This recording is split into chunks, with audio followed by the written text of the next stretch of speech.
नमस्कार दोस्तों, exam B में आपका स्वागत है। मेरा नाम चंद्र प्रकाश जोशी है। मैं पहले भारतीय रिजर्व बैंक में असिस्टेंट जनरल मैनेजर था और यस बैंक में सीनियर वाइस प्रेसिडेंट। 2004 में मैंने आरबीआई ग्रेड भी ज्वाइन किया था। It is not that I am so smart. Einstein बोल रहे हैं, you have to spend more time with the problem. और यहाँ पर हम एग्ज़ाम बी में आपको दे रहे हैं वो कंटेंट जो आपकी तैयारी को 50% फास्ट बनाता है। लेकिन ये जो कंटेंट एग्ज़ाम की तैयारी करने के लिए आपको मिल रहा है, इसमें फिर भी आपको टाइम इन्वेस्ट करना पड़ेगा। फ़ायदा ये है कि आपका सारा टाइम एक जगह फोकस्ड इन्वेस्ट होगा तो आपके सिलेक्शन के चांसेस बहुत ज़्यादा बढ़ जाते हैं। इस वीडियो में बात कर रहे हैं हम आरबीआई ग्रेड बी 2022 के इम्पोर्टेंट क्वेश्चंस की। और आपको कोई भी प्रश्न हो तो आप हमको कांटेक्ट कर सकते हैं 9205524028 पर या hello@exambee.com पर भी लिख सकते हैं। चैनल को सब्सक्राइब करना मत भूलिए अगर आपने अभी तक नहीं किया है तो। ये पार्ट 2 है वीडियो का। इससे पहले भी मैं पार्ट 1 में पहले 20 क्वेश्चन बता चुका हूँ और पार्ट 2 में हम फिर से अगले 20 प्रश्न डिस्कस करने वाले हैं। ये प्रश्न पिछले बार के वीडियो का है। मैंने आपसे पूछा था और मुझे खुशी है जानकर कि ज़्यादातर लोगों ने सही जवाब दिया है, जो दिखा रहा है कि आपकी तैयारी अच्छी चल रही है। और वो सही जवाब है 3 दिन, 3 days is the right answer. जो लास्ट 3 दिन का प्राइस होता है। आज का पहला प्रश्न, which of the following statement is correct? International financial service centre authority is a statutory body. India में आईएफएससीए वो सिंगल बॉडी है जो इंचार्ज है creation and regulation of the financial goods, financial services, financial institutions in an IFSC. IFSCA board has no presentation from other regulatory bodies. क्या ये सही है? और IFSCA का हेडक्वार्टर मुंबई में है। क्या ये सही है? और इसका सही जवाब है पहला, क्योंकि पहला और दूसरा स्टेटमेंट सही है।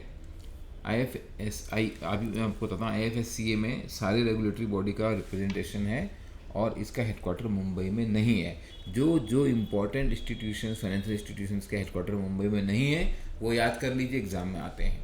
जैसे सिडबी का आता है, सिडबी का कहाँ पर है? लखनऊ में है। IRDAI का आता है, उसका हेडक्वार्टर कहाँ पर है? हैदराबाद में है।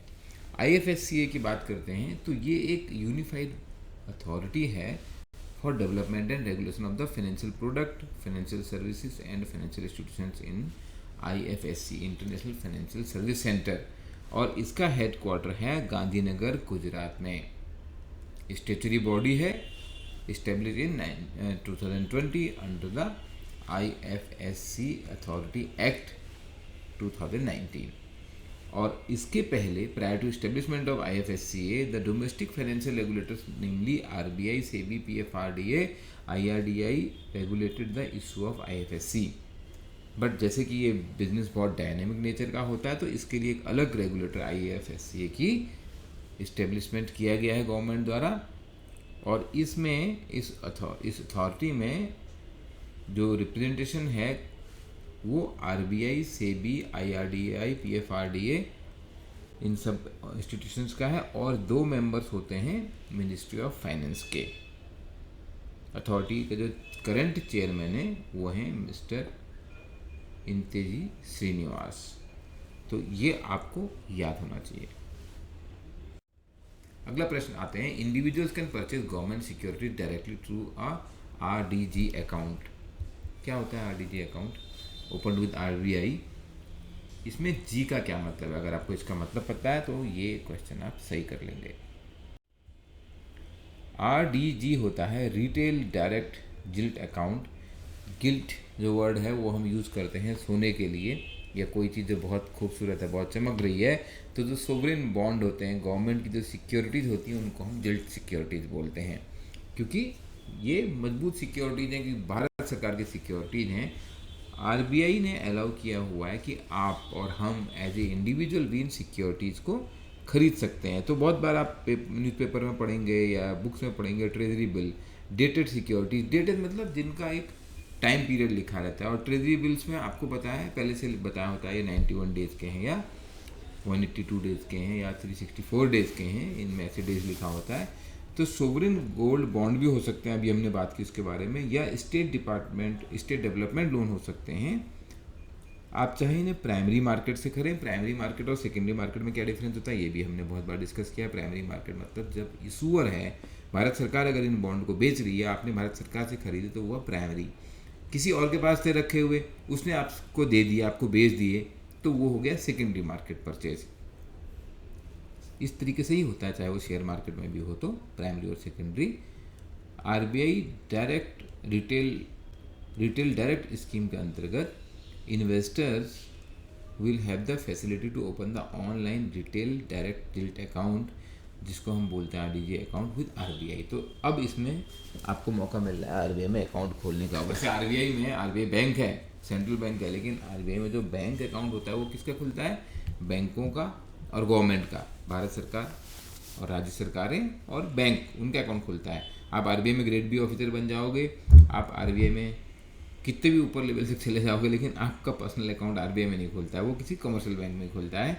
लेकिन ये जो अकाउंट है आरडीजी गिल्ट अकाउंट, आप खुला सकते हैं वहाँ पे गवर्नमेंट सिक्योरिटीज़ को खरीदने के लिए, और ये आपके दूसरे बैंकों में जो आपका सेविंग अकाउंट होगा वहाँ से लिंक हो जाएगा, जिससे कि वहाँ से आप पैसा ट्रांसफ़र करके इस तरीके से गवर्नमेंट सिक्योरिटीज़ खरीद सकें। एंड जो इशुएंस होगा गवर्नमेंट सिक्योरिटीज़ का, प्राइमरी और सेकेंडरी मार्केट दोनों से हो सकता है। स्कीम बेस्ड ट्रेडिंग होती है जो एनडीएस ओम में, निगोशिएटेड डीलिंग सिस्टम जो है गवर्नमेंट सिक्योरिटीज़ के ट्रांजैक्शन के लिए बनाया गया है। और ओ एम का मतलब होता है ऑर्डर मैचिंग। मैंने इंग्लिश वाले वर्जन में नहीं बोला। अच्छा, इन क्वेश्चंस का जो इंग्लिश वर्जन है, if you want to go to the English version, I am uploading those videos in Exambee channel, and here on this target RBI channel मैं हिंदी में डिस्कस कर रहा हूँ,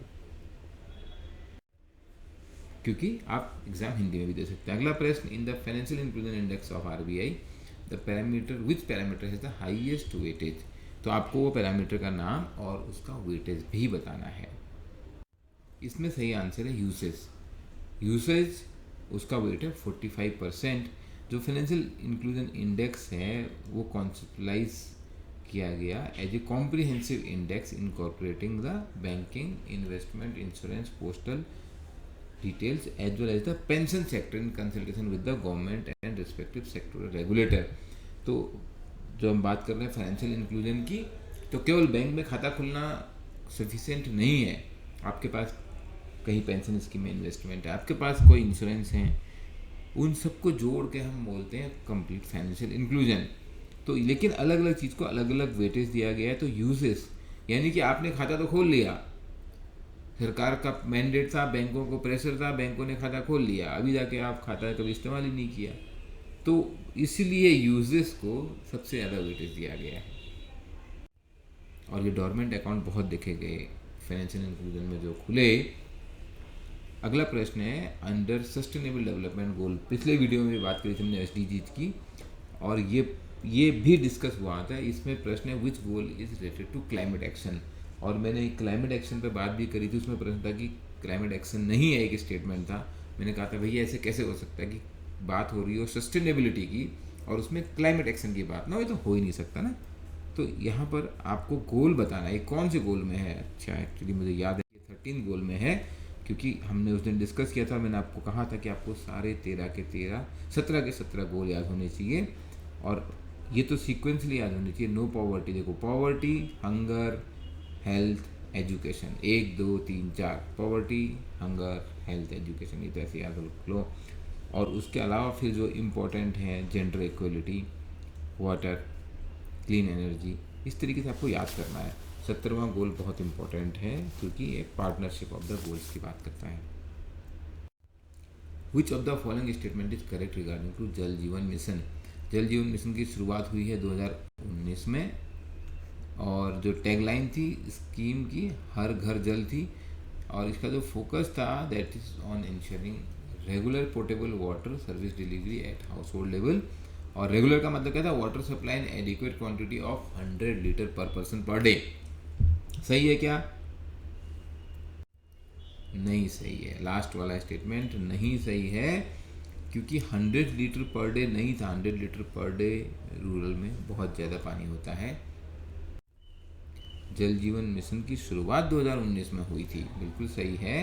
मिनिस्ट्री ऑफ जल शक्ति, इसमें 55 लीटर ऑफ वाटर पर person per day every rural house hold through functional house hold tap connections by 2024, ये इसका टारगेट है।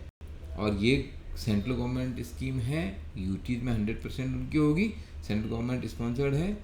जो हिमालयन हिल स्टेट्स हैं वहाँ पर 90% उनका है सेंट्रल गवर्नमेंट का, 10% state government of Himachal, Uttarakhand और नॉर्थ ईस्टर्न स्टेट का है। और बाकी स्टेट में यूपी, एमपी, कर्नाटका, महाराष्ट्र, ये स्कीम जो है 50% आप सेंट्रल गवर्नमेंट से लेंगे और 50% जो है स्टेट गवर्नमेंट देगी। बजट एलोकेशन आपको। अगला प्रश्न है, Pradhanmantri innovative learning programme was started by ministry of education to provide guidance from renowned prominent persons in their field to select talented student. What is this scheme also known as? किस और नाम से scheme जानी जाती है? और आपको ये 5 ऑप्शन दिए गए यहाँ पे। सही आंसर है ध्रुव। यस, 2019 में ये स्कीम शुरू की गई थी। प्रोग्राम का नाम है ध्रुव, और जो स्टूडेंट इसमें सिलेक्ट हो जाता है उसको बोला जाता है ध्रुव तारा। ये नाम जो दिया गया है, जो अपना ध्रुव तारा है, उस स्कीम को नाम ध्रुव तारे के नाम पे दिया गया है। और प्रोग्राम कवर करता है साइंस और परफॉर्मिंग आर्ट्स सब्जेक्ट्स में जो रिनाउंड लोग हैं उनके द्वारा सिलेक्ट किया जाता है इसमें टैलेंटेड स्टूडेंट को। The settlement of the following instrument is facilitated bye CCIL। CCIL जो है इम्पॉर्टेंट एजेंसी है, इम्पोर्टेंट क्लियरिंग इंस्टीट्यूशन है। अब ये किस चीज़ के लिए इम्पोर्टेंट है, आपसे पूछा गया है, क्योंकि गवर्नमेंट सिक्योरिटीज़ RBI द्वारा इशू करी जाती हैं। RBI यहाँ पे गवर्नमेंट का जो है मर्चेंट बैंकर है, तो CCIL का रोल RBI के पर्सपेक्टिव से बहुत इम्पोर्टेंट हो जाता है। तो CCIL जो है एक क्लियरिंग का काम करता है, एक सेंट्रल काउंटर पार्टी है गवर्नमेंट सिक्योरिटीज़ के लिए, फॉरेन एक्सचेंज ट्रांजैक्शंस के लिए, या कुछ और मनी मार्केट ट्रांजैक्शंस हो रहे हैं जैसे कॉल मनी वगैरह भी होता है, तो उसके लिए भी CCIL एक सेंट्रल काउंटर पार्टी है। और जो RBI रेगुलेटेड मार्केट है उनमें बहुत इंपॉर्टेंट रोल प्ले करता है। उसके अलावा CCIL provides non guaranteed settlement in rupee denominated interest rate derivatives.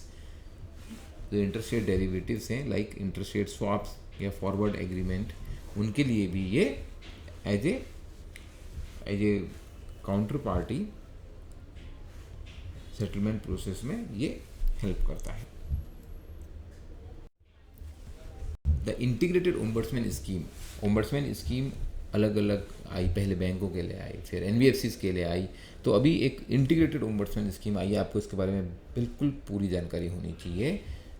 By RBI is not applicable to which of the following. अब इनमें से कौन उसमें नहीं है? Commercial bank, RRBs, cooperative bank, HFCs, housing finance companies, या डिपॉजिट टेकिंग NBFCs। तो यहाँ पर आप लॉजिकली भी अगर आप देखेंगे ना, तो डिपॉजिट टेकिंग NBFCs का ओम्बड्समैन में होना बहुत ज़रूरी है, क्योंकि वो पब्लिक से डिपॉजिट ले रहे हैं।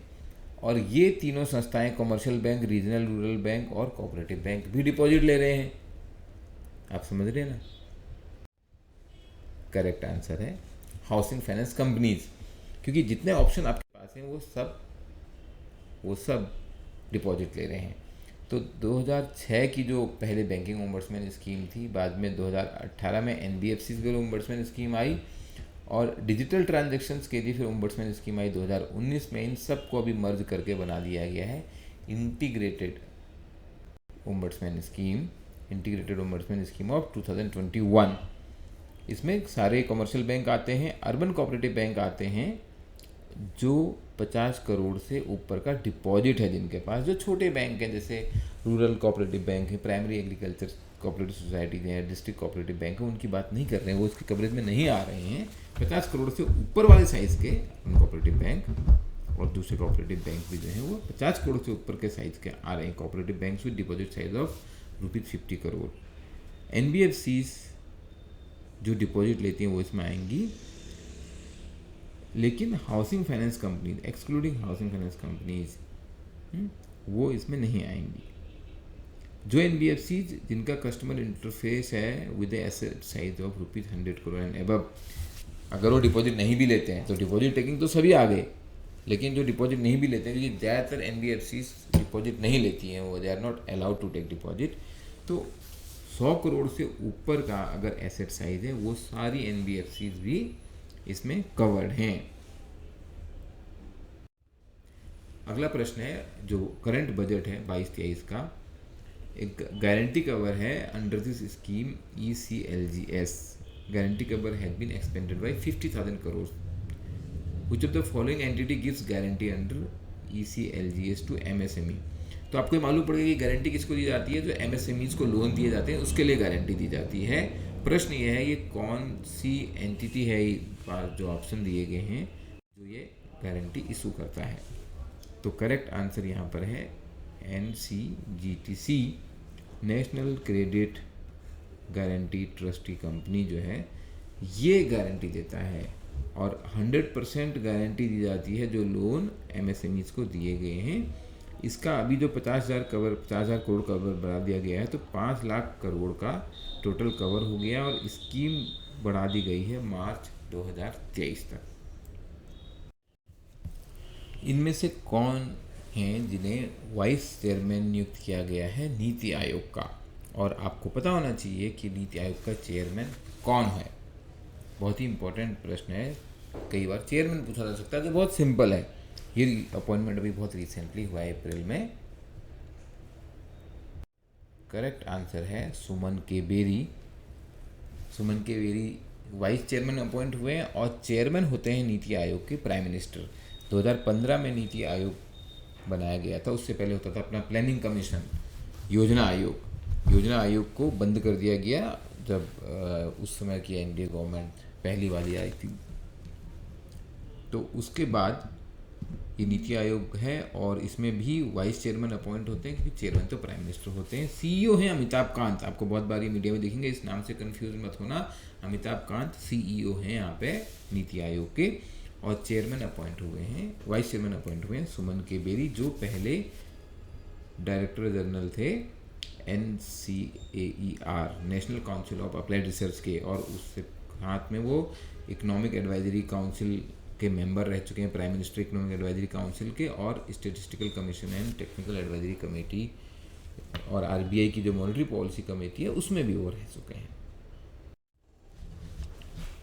फिनटेक इकोसिस्टम को एनेबल करने के लिए 2019 में RBI एक रेगुलेटरी सैंडबॉक्स का इकोसिस्टम लेके आया है। तो इस सिस्टम के अंतर्गत कौन सा 4th कोहॉर्ट है, ये आपको प्रश्न का जवाब देना है। सही आंसर है इसका prevention and mitigation of the financial fraud. ये 4th कोहॉर्ट है।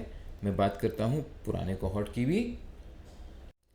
रेगुलेटरी सैंडबॉक्स का जो सिस्टम आया RBI और उसके बाद सेबी में भी आया, तो ये जो रिकमेंडेशन थी working group on fintech and digital banking setup by FSDC financial stability development council की सब कमेटी के द्वारा ये रिकमेंडेशन आई थी, और 2019 में RBI इस सिस्टम को लेके आया था। पहला कोहॉर्ट था retail payment as theme, retail payment था। दूसरा क्या था, क्रॉस बॉर्डर पेमेंट, और तीसरा था MSME लेंडिंग। चौथा अब आया prevention and mitigation of the financial frauds. तो RBI ने जो एक्सपीरियंस गेन किया इस टाइम में, फर्स्ट और सेकंड कोहॉर्ट में, और जो फीडबैक मिली, तो उसके बेसिस पे ऑन टैप फैसिलिटी दी जा रही है। जो क्लोज्ड कोहॉर्ट है फर्स्ट और सेकंड कोहॉर्ट पे ऑन टैप अप्रूवल्स की फैसिलिटी। ये सैंडबॉक्स सिस्टम होता क्या है कि जो फिनटेक में नए नए प्रोडक्ट आ रहे हैं उनकी अप्रूवल जल्दी से मिल जाए, उसके लिए एक सैंडबॉक्स सिस्टम बनाया है रेगुलेटरी अप्रूवल्स का। और सैंड बॉक्स पे मैंने अलग से वीडियो बनाया हुआ है, आप जाके देख सकते हैं चैनल पे, एग्जाम बी के चैनल पे। विच of the following statement is correct about inflation? Headline inflation food और एनर्जी प्राइसेस को इंक्लूड करता है। Core inflation food and energy price को इंक्लूड करता है, और headline inflation is less volatile, come volatile है ये देन द कोर इन्फ्लेशन। या सीपीआई जो मेजर करता है वो हेडलाइन इन्फ्लेशन मेजर करता है। आपको अच्छे से ये पता होना चाहिए, आरबीआई ग्रेड बी की तैयारी कर रहे हैं, inflation measurement and inflation management is important for RBI. तो इन्फ्लेशन के बारे में आपको अच्छी नॉलेज होनी चाहिए। यहाँ पर सही आंसर है ए और डी केवल करेक्ट हैं, क्योंकि जैसा मैंने बताया बहुत बार, कोर इन्फ्लेशन एकदम कोर की बात करता है। अगर ये इन्फ्लेशन है ऐसे मेजर कर रहे हैं तो कोर, जैसे हमने अर्थ का डायग्राम पढ़ा था ना बचपन में, तो एक कोर होता है, बोले अर्थ का कोर है वो, तो ऐसी कोर इन्फ्लेशन है। तो एडिशनल क्या है, कोर इन्फ्लेशन में बहुत चीज़ें हैं, लेकिन अगर हम एडिशनल चीज़ें हैं जिसमें आपका है फूड एंड फ्यूल, इनको हटा दो, ये है बाहर की चीज़ें, बाहर की मतलब ये कोर में नहीं है। तो फूड एंड फ्यूल बाहर की क्यों है भाई? क्योंकि इनकी वॉलेटिलिटी बहुत ज़्यादा है, इनका प्राइस बहुत फ्लक्चुएट होता है। अब यूक्रेन में रशिया ने अटैक कर दिया तो यहाँ ऑयल का प्राइस हिल गया। पहले भी ऐसे ही होता रहा है, मतलब इराक पर अटैक कर देगा अमेरिका तो हो जाएगा दिक्कत, उधर ईरान पे कुछ स्टेटमेंट आएगा तो भी ऑयल का प्राइस। ग्लोबल पॉलिटिकल लेवल पे, या कई बार वो अर्बन कंट्रीज, इधर अरेबियन कंट्रीज़ को लगता है, अरब के कंट्रीज़ को, कि हमें अभी ऑयल प्राइस बहुत गिर रहा है, अभी प्रोडक्शन कम कर देना है, तो ऑयल का प्राइस बहुत फ्लक्चुएट करता है। और फूड पेरिशेबल होता है ना, फूड एक ऐसी कमोडिटी है जिसको आप बहुत सालों तक स्टोर नहीं कर सकते, और सब्जियां तो आप दिनों में ही स्टोर कर सकते हैं, महीनों में ही स्टोर कर सकते हैं। तो इनका जो प्राइस होता है बहुत फ्लक्चुएट करता है। इनके प्राइस को अगर आप हटा दो तो जो बाकी बचा हुआ इन्फ्लेशन कहलाता है वो कहलाता है कोर इन्फ्लेशन, और इनको मिला के होता है हेडलाइन इन्फ्लेशन। तो हेडलाइन इन्फ्लेशन इंक्लूड करता है फूड एंड एनर्जी को, और कोर इन्फ्लेशन नहीं इंक्लूड करता है। Headline inflation is less volatile. अब लेस वोलेटाइल कैसे होगा? तो ज़्यादा वोलेटाइल होगा ना, क्योंकि इसमें food and fuel prices included हैं, ये ज़्यादा वोलेटाइल होता है। याद रखिएगा, सीपीआई मेजर करता है हेडलाइन इन्फ्लेशन। आरबीआई सीपीआई की बात करता है, कंज्यूमर प्राइस इंडेक्स की बात करता है। जब आरबीआई के टारगेट की बात होती है 2 से 6%, पिछले वीडियो में मैंने बोला था 2% to 6% आरबीआई की इन्फ्लेशन की रेंज है, एक्चुअली 4% ±2% है वो। इसमें बात होती है, क्या मेजर किया जाता है? CPI. CPI is consumer price index.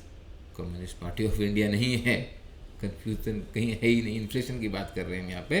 Consumer price index जो है हेडलाइन इन्फ्लेशन मेजरमेंट करता है। इसके अलावा सीपीआई के अलावा दूसरा क्या होता है? WPI, wholesale price index. क्या डिफरेंस है ये तो खुद पढ़ना पड़ेगा, नहीं तो दूसरी वीडियो में बात करेंगे। ई कुबेर क्या है?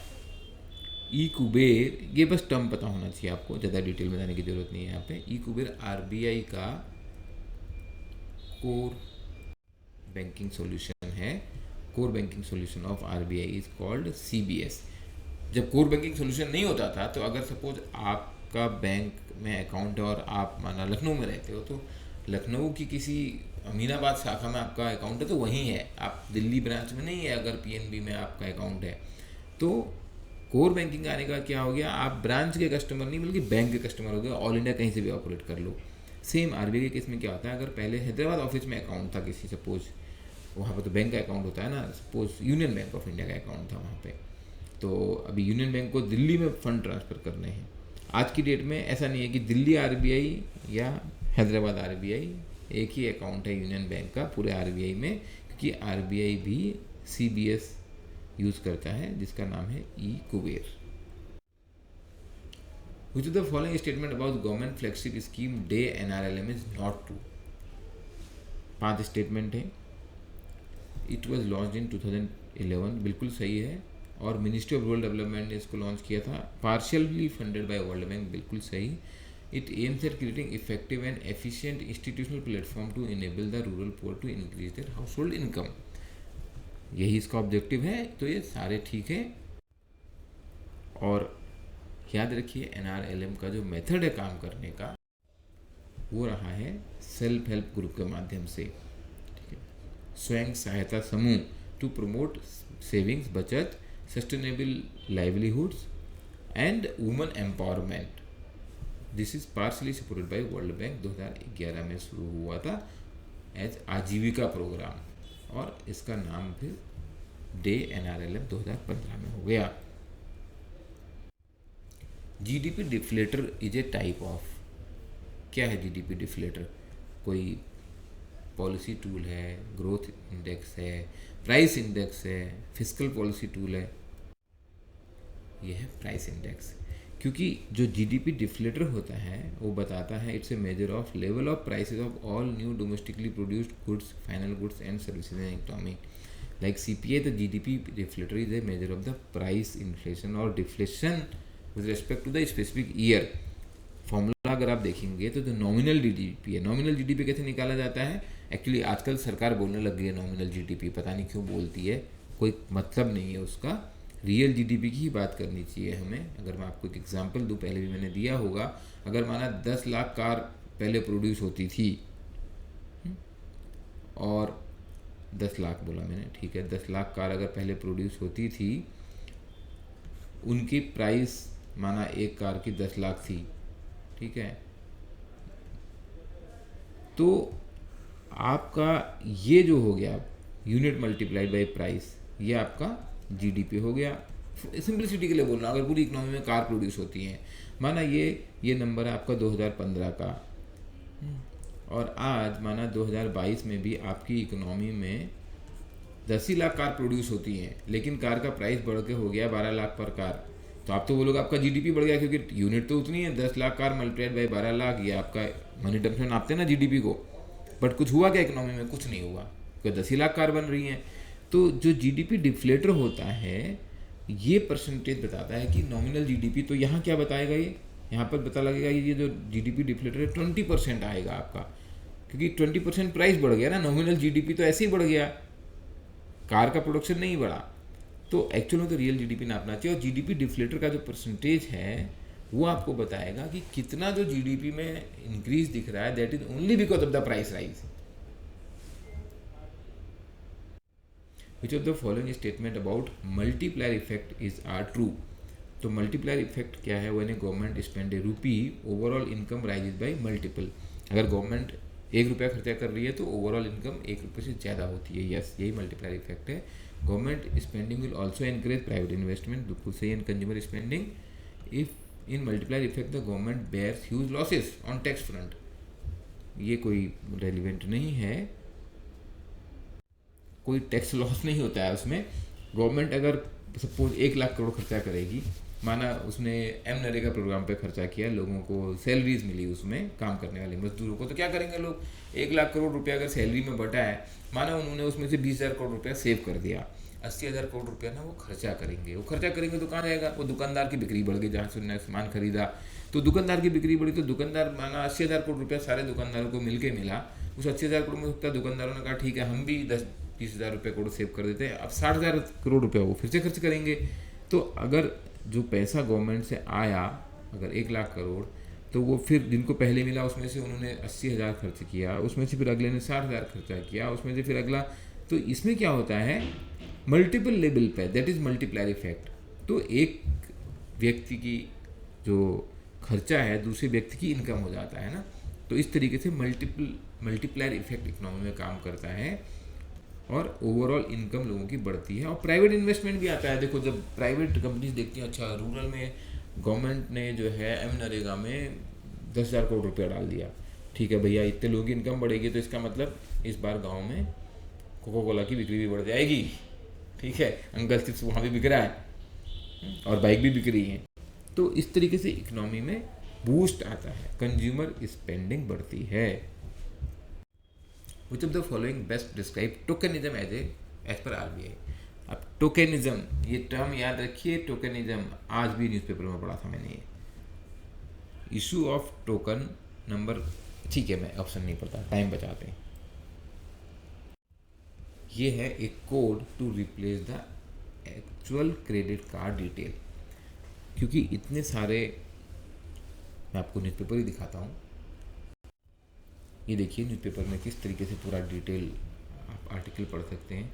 इतने सारे फ्रॉड्स हो रहे हैं ऑनलाइन ट्रांजैक्शन में स्पेशली। तो आरबीआई ने बोला कि आप जो हैं, जो ऑनलाइन कंपनीज हैं, वो आपका कार्ड डिटेल ना सेव करें पेमेंट कंपनीज, रादर वो एक टोकन क्रिएट करें, है ना। Under the new guideline online players are required to delete all card details and debit card information जो उनके प्लेटफॉर्म पर स्टोर हैं।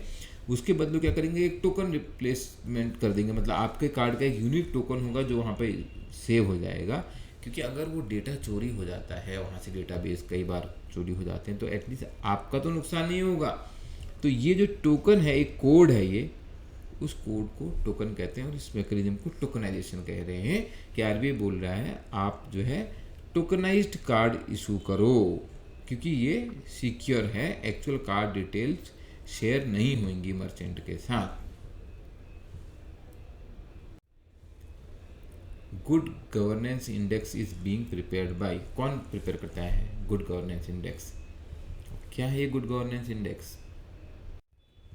It is prepared by DARPG and department of administration reform and public grievance ने good governance index बनाया है, जिसमें 10 की sectors हैं और 58 इंडिकेटर्स हैं। ये बताते हैं कि गवर्नेंस कितनी अच्छी हुई है। Good governance assess the status of the governance and impact of various interventions taken by the state government and union territories for improving governance. इसके पीछे उद्देश्य क्या है? Creating a tool which can be used uniformly across all the state to assess the status of the governance and impact of various interventions taken up by central and the state government। और इसका पहला addition GGI का हुआ था दिसंबर 2020 में on the occasion of good governance day. और Gujarat tops the composite ranking in 58 indicators index followed by Maharashtra and Goa. कई बार प्रश्न ये हो सकता है कि 2021 में नंबर 1 स्टेट कौन है गुड गवर्नेंस इंडेक्स में? INGRAM is a grievance redressal mechanism for all the stakeholders involve with respect to. और ये INGRAM है। अभी एग्जाम में ये क्वेश्चन आएगा, फिर 5 लोग लिख देंगे इधर कि ये तो जी टाइपिंग मिस्टेक था, इंस्टाग्राम लिखना था। ठीक है, वो सब नहीं है, ध्यान से पढ़िए और कन्फ्यूजन नहीं होगा। फिर एग्जाम में क्वेश्चन में मिस्टेक भी कम नज़र आएगी। और इसका सही आंसर है consumer right protection. So department of consumer affairs has set up an integrated grievance redressal mechanism and this integrated grievance redressal mechanism is called INGRAM for bringing all stakeholders under one single online platform. तो इसमें central, state government agencies, private companies, regulator, ombudsman सबको इसमें ले आए INGRAM में। Last प्रश्न, RBI and the Monetary Authority of the Singapore announced a project to link their respective fast payment system। जो Singapore की मॉनेटरी अथॉरिटी है, जैसे अपने यहाँ पे सेंट्रल बैंक RBI है, उनके यहाँ पे बोलते हैं monetary authority of Singapore. What is the name of Singapore fast payment system? ये प्रश्न है और इस प्रश्न का जवाब आपको देना है कमेंट में लिख के। कमेंट में आप आंसर बताइए। आपके पास 5 ऑप्शन है यहाँ पे, मैं डिस्कस करूँगा अगली वीडियो में। लिखना मत भूलना आप comment. Anyone who has never made a mistake has never tried anything new। तो आप अपना आंसर लिखने में अगर गलती भी करते हैं, बट जब आपको सही आंसर पता लगेगा ना, आपको एग्जाम तक को याद रहेगा। गलती करना is not a problem, that is what Einstein is saying. If you have not made a mistake, it means you have not done anything new. Practice practice, more mock test, do mistake, get success. अगर अभी तक आपने subscribe नहीं किया है exam का channel, please subscribe कीजिए channel को। We will meet in the next video. Good luck.